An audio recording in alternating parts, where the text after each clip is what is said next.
পোষ্য।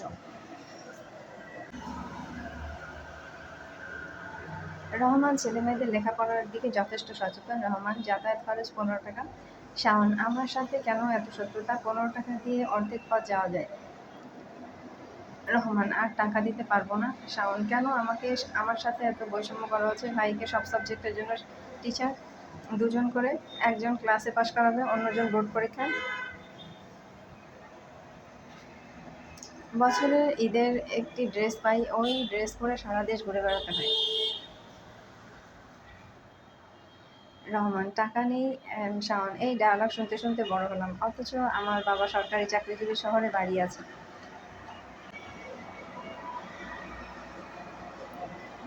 রাগ চেপে রাখার অভ্যাস শাওনের নেই, মনে যা আসবে সরাসরি বলে দেবে। কে রাগ করলো, কে ঢিলা হলো দেখার প্রয়োজন নেই।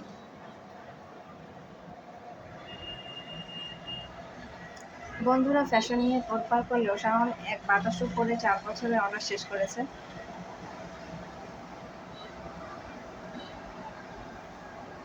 আজ শাওনদের বাড়িতে হাফিজা বেগমের ছেলের বিয়ে। বিয়ের আয়োজন জাঁকজমকপূর্ণ হলেও শারমিন নিজে সন্তুষ্ট না। শারমিন বিয়ে হয়ে গেছে, এখন তোরা তোদের বাড়িতে গিয়ে থাকবি।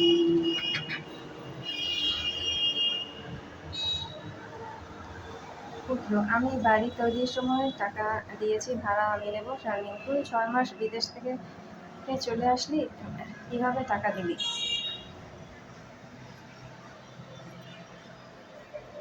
শারমিন তোকে ভাড়া দেবো কেন? আমার টাকা লাগলে তোর কাছে হাত পাততে যাবো কেন? তুই ঢাকা ছিলি, সেখানে গিয়ে থাকবি। শারমিনের সাথে হাফিজা বেগমের ছেলে মেয়েদের বাকযুদ্ধ লেগেই আছে। তারা বাড়ি ছেড়ে যাচ্ছে না, আবার বাড়িতেও থেকে অশান্তি টেনে আনছে।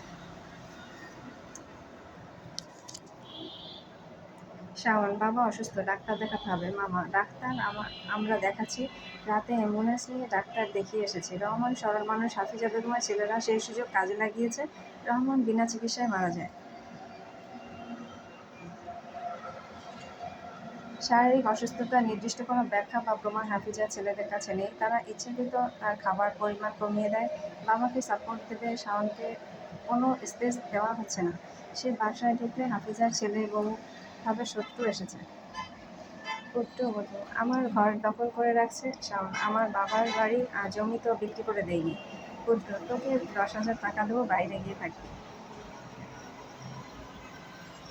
বাকবিতণ্ডা শেষে হাফিজা বেগমের ছেলেমেয়েরা একত্রে বসে সিদ্ধান্ত নেয় তারা বাড়ি বিক্রি করে তাদের আপন গৃহে ফিরে যাবে।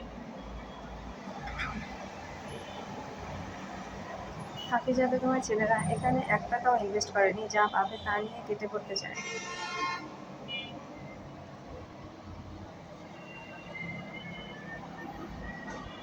শাওন এসব নিয়ে এই মুহূর্তে ভাবছে না, কারণ হঠাৎ করে স্কুল ফ্রেন্ড ইমরান যোগাযোগ করে।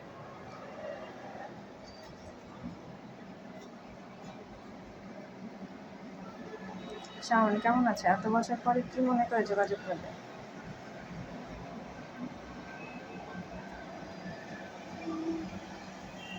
ইমরান বউ বাচ্চা নিয়ে ঝামেলায় থাকি, পুরনো বন্ধুদের সাথে যোগাযোগ রাখতে পারি না।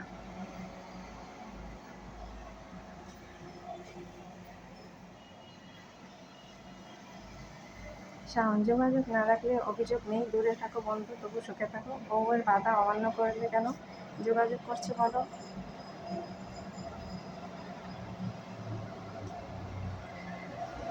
ইমরান কাকা তোমাদের বাড়ি রেখে টাকা লোন নিয়েছিল। শাওন কবে? আমাকে কিছু বলেনি তো।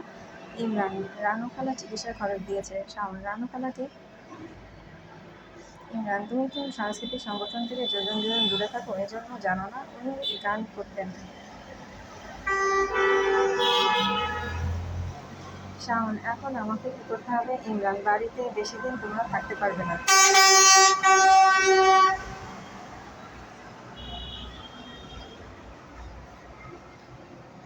শাওন যা হয়েছে ভালো হয়েছে, বাড়ি বিক্রি করার জন্য সবাই উঠে পড়ে লেগেছে।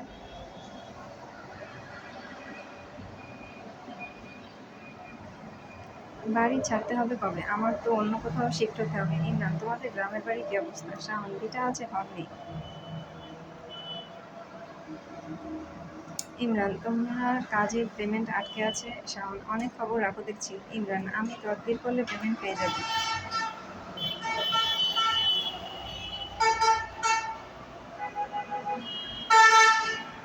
শাওন, হঠাৎ এত উপকার করতে চাইছো কেন? ইমরান, আমি তোমাকে আপন মনে করি। শাওন, গাছের পরিচয় ফল দিয়ে পাওয়া যায়, আসল কথা বলো। ইমরান, তোমাদের বাড়িতে যাব, সেখানে থেকে আমার প্রজেক্টের কাজ করতে সুবিধা হবে। শাওন, তুমি সব ছেড়ে তাও আবার বাড়ি গিয়ে থাকতে চাচ্ছ, তোমার ওয়াইফ জানে? ইমরান, আমার সাথে আমার কয়েকজন কলিগ থাকবে। শাওন, বিবাহিত ছেলে, সামনে পিছনে আশেপাশে সবখানে বউ থাকে বলে আমি জানতাম।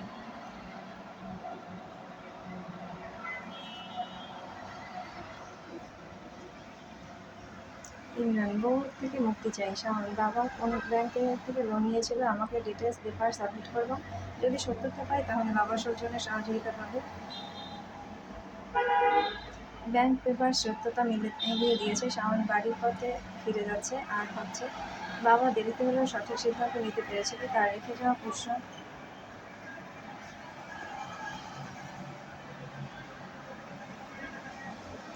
ছেলেমেয়েরা তার জন্য কিছুই না করলেও তার হাতে ওরা গাড়ি বিক্রি করে দিতে দ্বিধা করছে না, অথচ তার স্বল্প আয়ের উপর থেকে এদের খরচ চলেছে। লাভ কি হলো বাবা? আজ আপনাকে শুধুমাত্র আমি ছাড়া কেউ স্মরণ করে না। আপনার অবশিষ্ট যা কিছু আছে আমি ছাড়া আর কেউ সংরক্ষণ করতে চায় না। যারা আমার বাবার টাকায় চলেছে তারা আজ আমাকে চেনে না। তাদের কাছে প্রশ্ন, সে কে? তাকে তো আমি চিনি না।